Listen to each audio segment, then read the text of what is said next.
po yun kung kayo po gusto nyong ano. Eto pa. 'Di ba si Torres sinabi ni Lacson na anong tawag doon? Gusto niyang hawakan, gusto niyang siya na yung humawak kay ano.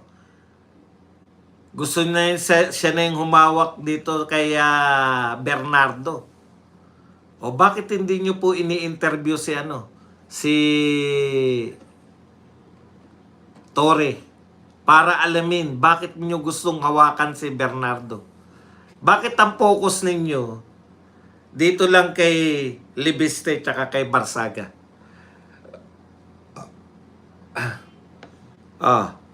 Tapos sa usapin po ng Cabral Files, bakit wala po akong naririnig na nagtatanong kay Vince Dizon, bakit mo tinatago, Vince Dizon, yung Cabral Files? Wala akong naririnig na ganyan sa mga media natin. Ngayon, sasabihin nyo ba na karapat-dapat ba kayong tawagin ni Marcoleta na bayarang media?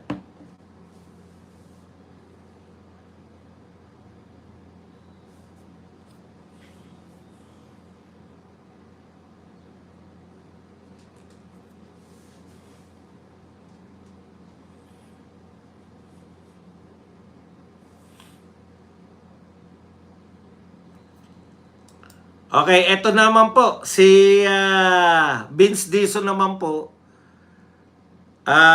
ngayon lang po, paglabas niya, matagal na nawala yan eh, paglabas niya po, ini-insist niya na si Cabral, ay itong si Libiste, ay, eto, hindi naman authorized yun, Libiste illegally obtained, Cabral file using flash drive. Okay. Hindi naman daw authorized. Gusto kasi ni Vince Dizon, magkaroon lang ng usapin na kahit walang katuturan.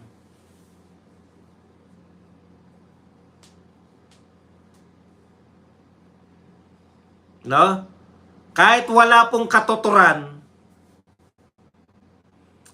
basta makontra niya lang. Non-issue naman yan eh. Vince Dizon, hindi kami interesado.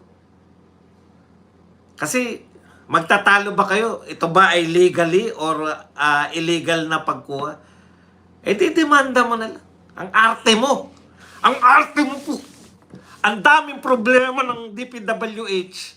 Panay kayong magnanakaw sa DPWH. Ang iniintindi mo, yung USB kasi, putang.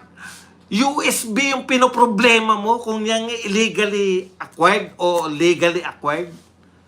Ang ine-expect namin sa iyo, sino yung magnanakaw, paano nagnakaw, eto yung mga pangalan ng mga magnanakaw, o kaya ikaw na maglabas ng Cabral Files. Yung mga yan, ang arte mo, hindi mo nga mabanggit yung, yung letter R. Si Auntie Claire ka ba? Hindi ka naman si Auntie Claire eh. Spokesperson ka ba? Di ka naman spokesperson. Wala kaming pakialam. Kahit ninakaw pa yung files, kung yan ay naglalaman ng mga magnanakaw, kung tanging ang paraan para ilantad ninyo yung files ay nakawin yung buong files, okay sa amin yan. Ang gusto namin, malantad yung mga magnanakaw, hindi yung illegal ba tong pag-acquire ng files? Ang gusto naming malaman, Vince Dizon, sino yung mga illegal na tao? Sino yung mga illegal na tao na illegal yung ginagawa sa gobyerno? Nagnanakaw. Sino yung mga magnanakaw sa gobyerno? Wala kaming pakialam kung yan nakuha yung files na yan, nakuha yan dahil sa nautakan kayo, nagulangan kayo. Ang gusto, hahangaan pa namin. Biruin nyo, tinatago ninyo. Ito ang gusto mong sabihin ha. Illegal yung ginawa niya. Biruin nyo, tinatago na namin, nakuha niya pa. Illegal yung ginagawa niya kasi tinatago namin yan eh. Ayaw namin ilantad, nakuha niya pa, nalantad tuloy yung mga magnanakaw. Sino ngayon na mas illegal ang ginagawa? Yung nagbubulgar ng mga magnanakaw o ikaw na nagtatago ng mga magnanakaw? Anong kinatatakot mo, Vince Dizon, sa Cabral Files? Bakit hindi mo siya ilantad? Tapos ang gusto mo, magalit kami sa tao na ginawa, wala naman siyang pakialam dapat, pero ginawa niya ang paraan. Nilinlang niya. Ano man yung termino mo. Illegal. Nauto niya si Cabral. Nalinlang niya si Cabral. Nautakan niya si Cabral. Nasalisihan niya si Cabral. Ano man yung gusto mong sabihin, mayroon kayong taglay-taglay na files na puno ng pangalan ng mga magnanakaw sa gobyerno at ito ay itinatago mo. Hindi sapat na, ay illegal yan. O di, kalimutan na natin yung files na illegal. Nasa iyo pala yung legal na files. Nasa iyo ba yung legal na files? E di ilabas mo. Ilabas mo. O ngayon, punta tayo rito. Yan yung kay di ba? Iniipit nyo si Libiste. Dahil dyan sa pag-acquire niya ng files ni Cabral. Sabi ni Libiste, hindi lang kay Cabral ako nakakuha ng files. Ibig sabihin, marami siyang nawawaisan. Pro-mill kid yan. Mataas ang IQ. Ginagamit niya yung IQ ngayon para maglingkod sa bayan. Bawal ba yun? Kayo ang illegal ang ginagawa. Hindi mo nilalantad yung mga nasa files na yan kung sino yung mga magnanakaw sa gobyerno. Okay. Dito tayo kay Kiko Barsaga. Bakit si Kiko Barsaga lagi kayong mga media, kayong mga bayarang media? Alam nyo, pinupuntirya ko ngayon media kasi kayo ang tagapagpalaganap eh. May nag-interview na ba sa inyo kay Rason? Tinanong nyo ba mo lang kay Barsaga, bakit niya inaakusahan si Rason?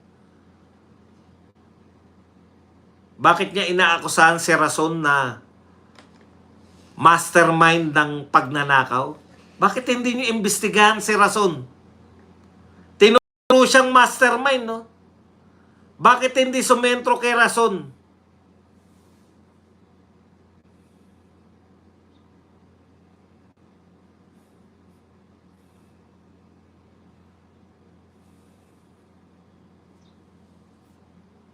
Bakit yung tagahatid ng balita? Bakit yung nag-expose ang binabanatan nyo? Never ako nakarinig na expose natin si Rason. Hindi nyo man lang inalam. Bakit nasabi? Totoo ba yung panunuhol? Wala nagtatanong sa inyo. Tinanggap nyo agad sa media na mali si Barsaga? Tama si Rason? Anong klaseng rason yan? Anong klaseng utak meron kayo? Yan po ay magagawa lamang ng mga bayaran. Kasi one-sided kayo eh. Badong, ikaw ba hindi ka one-sided? One-sided. Pero hindi ako media. Vlogger ako eh. I'm a vlogger, boy. Ayun ang pagkakaiba natin. Kayo, media. Meron kayong yung pinasok nyo yung pagiging media nyo, alam ninyo na kita nyo nga, bago kayo mag-report, bago nyo kayo magsulat ng balita, kahit bias na kayo, kinakailangan nyo pa rin yung kabilang panig, tanungin. Ano yung nakikita namin? Habang sinusulat natin ang report na to, hindi pa namin makontak yung kabilang panig. Ibig sabihin, may effort kayo na alamin yung kabilang panig. May effort ba kayo? Kung ano yung sinasabing panunuhol, bakit wala akong naririnig? Wala akong nababasa.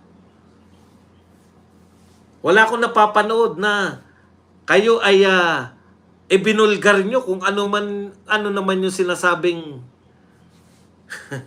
nakapokus kayo masyado sa sinampahan na ng kaso. Parang tama na agad yung isang panig ako pa lang may contrast na kagad dun sa sinasabi ng pinapanigan nyo Ano sabi ng pinapanigan ninyo? Si Rason. Ano rason ni Rason? Eto rason niya.